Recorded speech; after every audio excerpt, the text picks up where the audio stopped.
तो dear students, आज हम बात करेंगे मैक्सिमल लीनियरली इंडिपेंडेंट सेट के बारे में। तो जैसा कि आपको नाम से ही पता चल रहा है, मैक्सिमल लीनियरली इंडिपेंडेंट सेट किसी वेक्टर स्पेस V के अंदर जो सबसे बड़ा लीनियरली इंडिपेंडेंट सेट होता है उसको ही हम बोलते हैं मैक्सिमल लीनियरली इंडिपेंडेंट सेट। तो चलिए हम इसकी मैथमेटिकल डेफिनेशंस को देख लेते हैं। तो let S be any subset of the vector space V. S is called a maximal linearly independent subset of V if every superset of S is not linearly independent। Means इसका कोई भी superset ले लें अगर हम, तो वो linearly independent नहीं होगा। सिर्फ सबसे बड़ा जो लीनियरली इंडिपेंडेंट सेट है वो S ही है। या आप इसको ऐसा बोल सकते हो, और S is called maximal linearly independent subset of V if every superset of S is linearly dependent। अगर इसका हर एक सुपरसेट जो है वो लीनियरली डिपेंडेंट हो तो S को हम बोलते हैं मैक्सिमल लीनियरली इंडिपेंडेंट सबसेट। तो ये तो बात हो गई मैक्सिमल लीनियरली इंडिपेंडेंट सेट की। अब हम एक रिज़ल्ट देखते हैं कि every maximal linearly independent subset of V always be a basis of V। यानी कि जो मैक्सिमल लीनियरली इंडिपेंडेंट सेट है वो हमेशा ही बेसिस बनेगा। तो चलिए देखते हैं कि मैक्सिमल लीनियरली इंडिपेंडेंट सेट जो है वो बेसिस कैसे बनता है। तो इसका हम प्रूफ, इसके लिए मैं क्या करता हूँ, late S V1 V2 Vn set of n vectors be a maximal linearly independent subset of V, linearly independent subset of V। अब देखो S जो है वो V में तो कंटेंट होता ही है, तो हमारे पास जो L ऑफ S है वो भी हमारा V के अंदर कंटेंट होगा। क्यों? क्योंकि मान लो सपोज करो आपके पास S के एलिमेंट हैं, तो S के एलिमेंट का जो लीनियर कॉम्बिनेशन है A1 V1 plus A2 V2 वो भी हमारा V के अंदर जाएगा।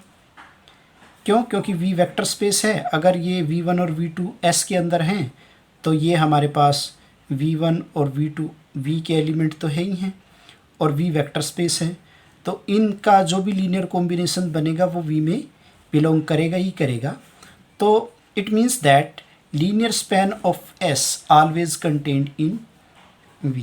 तो इसको हम जो है इक्वेशन 1 का नाम दे देते हैं। अब हम जो है वो ये प्रूव करते हैं कि ये जो V है ये भी हमारा L ऑफ S में कंटेंट होगा।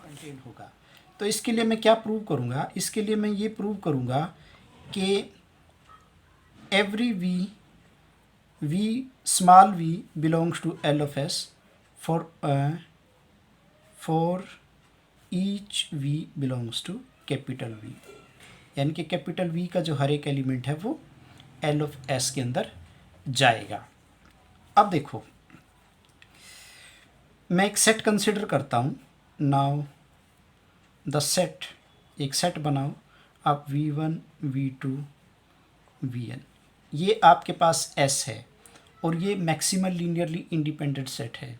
इससे बड़ा अगर मैं कोई सेट लूँगा तो वो हमेशा ही लीनियरली डिपेंडेंट होगा। तो मैं इस सेट के अंदर एक एलिमेंट डाल देता हूँ v, तो ये मेरे पास जो सेट है ये हमारे पास लीनियरली डिपेंडेंट है। क्लियर? अब अगर ये सेट मेरे पास लीनियरली डिपेंडेंट है तो देयर एग्जिस्ट स्केलर्स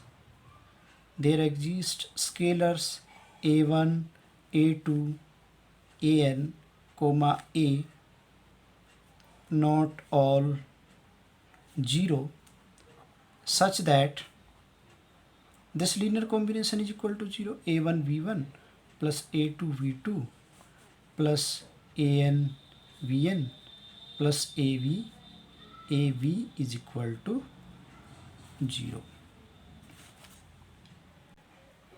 तो यहाँ से मेरे पास ये लीनियर कॉम्बिनेशन जो है वो 0 है। अब ये जो a है, इस a के पास दो पॉसिबिलिटी हैं, या तो ये a हमारे पास 0 है या फिर ये नॉन जीरो है। तो मैं सबसे पहला केस मान लेता हूँ।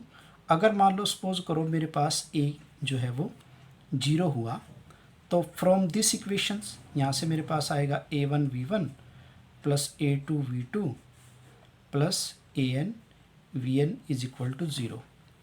और क्योंकि s तो मेरे पास लीनियरली इंडिपेंडेंट सेट है, तो this linear combination is equal to 0, a1 is equal to 0, a2 is equal to 0 and so on an is equal to 0। तो यहाँ से देखो a1 a2 an ये सारे के सारे 0, a भी 0। तो लेकिन यहाँ से हमारे पास क्या है, ये जो स्केलर्स है दे आर नॉट ऑल 0। तो इसका मतलब है ए contradiction,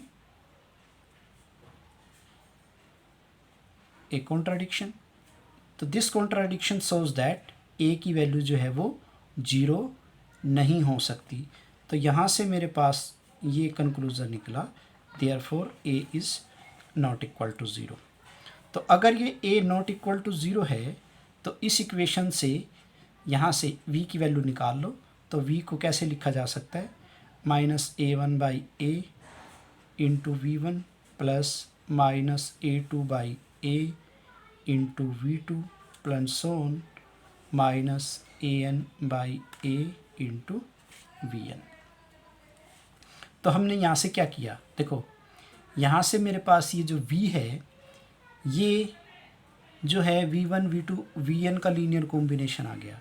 it means that v belongs कर गया l ऑफ s में। लेकिन ये जो v था ये तो आर्बिट्रेरी एलिमेंट है कैपिटल v का, तो इसका मतलब ये है कि कैपिटल v जो है वो कंटेंट हो गया हमारे पास l ऑफ s में। और ये मेरे पास आ गई इक्वेशन नंबर 2।